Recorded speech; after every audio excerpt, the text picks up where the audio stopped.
नमस्ते। आप सभी भाई बहनों को डॉक्टर वंदना का प्यार भरा नमस्ते।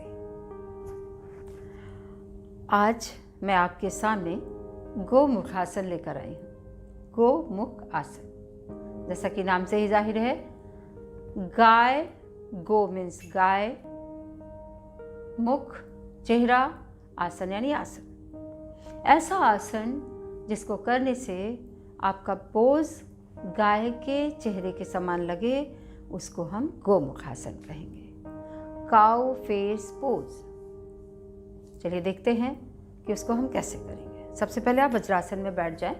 दो तरह से कर सकते हैं, एक वज्रासन से और दूसरा दंडासन से। तो हम वज्रासन से शुरू करते हैं। दाहिना पैर निकालिए, बहुत आसान है। ऐसे निकाला, देखिए इसको ऐसे मोड़ा और इसको ऐसे रखा। और इसको करने का तरीका ये है कि ये चीज़ अंदर जानी चाहिए। तो आप ऐसे हाथ का सपोर्ट लेके इसको ऊपर नीचे कर लें, ठीक है। तो अब आपका घुटने के ऊपर घुटना आ गया है। दाहिना पैर ऊपर है तो आपका हाथ दाहिना ऊपर जाएगा, खींचे ऊपर की तरफ और फिर उसके बाद उसको ऐसे मोड़ लें। ये सिधाई में होगा तभी आसन ठीक से लगेगा। इस हाथ को हम पीछे ले जाएंगे और दोनों पंजों को इंटरलॉक कर लेंगे। हो गया गोमुख आसन। है ना कितना आसान। पता है, इस आसन को करने से पैरों का दर्द, घुटनों का दर्द, एंकल की कोई समस्या हो तो, और पेट में गैस की समस्या, देखिए इस आसन को करने से कैसे हमारे फेफड़े एकदम खुले हुए हैं। तो अस्थमा के मरीजों को भी इसमें आराम मिलता है। कंधे जिसके झुके हुए हों, ये बराबर हर रोज़ प्रैक्टिस करने के बाद उनके झुके कंधे ठीक हो जाते हैं। गर्दन में कोई तकलीफ़ हो तो आराम मिलेगा। देखिए दोनों कंधों में, ये जोड़ों में मोबिलिटी बढ़ती है, यानी जॉइंट पेन की समस्या से भी आराम मिलता है। जितनी देर आप रह सकते हैं इस आसन में रहें और उसके बाद धीरे से एक एक हाथ ऐसे फिर से नीचे लेके आएंगे, दूसरा हाथ भी। फिर हम फिर से वज्रासन की स्थिति में आ जाएंगे और अब हम बायां पैर ऊपर लाएंगे इस तरह। फिर से आपको इस हाथ का सहारा लेना पड़ेगा और देखिए इस तरह घुटने से घुटना मिले। गोमुख हो गया। बायां पैर ऊपर है तो बायां हाथ ऊपर करेंगे, खींचिए ऊपर की तरफ और उसको फिर फोल्ड करेंगे। ये सिधाई में होना चाहिए। ये हाथ पीछे लिया और इंटरलॉक कर दिया। अब हम ये जानेंगे कि किन लोगों को ये आसन नहीं करना चाहिए। जिनकी हिप सर्जरी हुई हो वो, घुटनों में बहुत प्रॉब्लम हो वो, और कंधों में, गर्दन में कोई प्रॉब्लम हो, उनको ये आसन नहीं करना चाहिए। और अपने रोज के योग आसनों में इस आसन को भी स्थान दें। रोज की प्रैक्टिस से आपकी बहुत सारी समस्याएं दूर हो जाएंगी।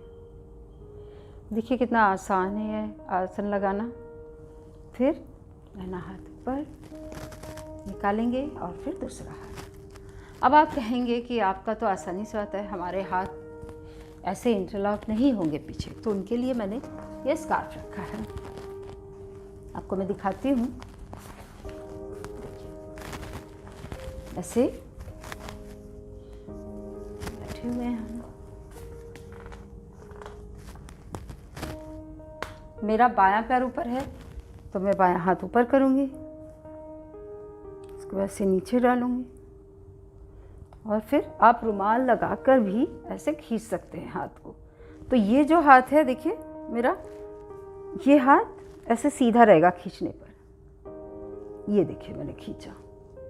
और फिर जब आपको प्रैक्टिस हो जाएगी तो धीरे धीरे धीरे धीरे आप ऐसे पकड़ लेंगे और स्कार्फ को भूल जाएंगे और इस तरह इंटरलॉक कर लेंगे। है ना आसान। ये 30 सेकंड से लेकर आप 50 सेकंड तक इसी आसन में बैठे रह सकते हैं। लाइए, पहले एक हाथ खाली करें, फिर दूसरा हाथ और फिर सामने आ जाएं। आप दंडासन की स्थिति में भी ऐसे कर सकते हैं। दंडासन की स्थिति में बैठ जाएं और फिर दोनों पैरों को ऐसे करें, ऐसे ऐसे। देखिए कितनी आसानी से हो जाता है। फिर आप इस हाथ का सहारा लें और ऐसे शिफ्ट कर दें। दाहिना पैर ऊपर है तो दाहिना हाथ भी ऊपर जाएगा, इस तरह।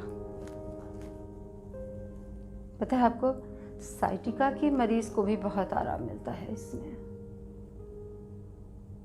वर्टिगो वाले मरीज भी इसका अभ्यास कर सकते हैं और उनको लाभ मिल सकता है। फिर से दंडासन की स्थिति में आ जाएं। पैरों को ऐसे करें, नहीं, अब ये वाला करना है। हाथों का सहारा लें ऐसे, देखिए ऐसे, और फिर इसको ऐसे मोड़ दें। बायां पैर ऊपर है, बायां हाथ ऊपर रखें, उसको मोड़ दें, सिधाई में रहे और फिर ये हाथ लेकर से इंटरलॉक कर लें। है ना बहुत आसान। आप सबसे निवेदन है कि आप इस आसन का अभ्यास शुरू करें। जब ये 59 इयर्स ओल्ड लेडी कर सकती है तो आप क्यों नहीं कर सकते हैं, है ना। आपको मेरी बातें अच्छी लगती हों, मेरा आसन पसंद आए तो आप ज़रूर इसको मुझे लाइक करें, लाइक तो बनता है, सब्सक्राइब करें और शेयर करें। बहुत बहुत धन्यवाद। फिर मिलेंगे एक नए आसन के साथ।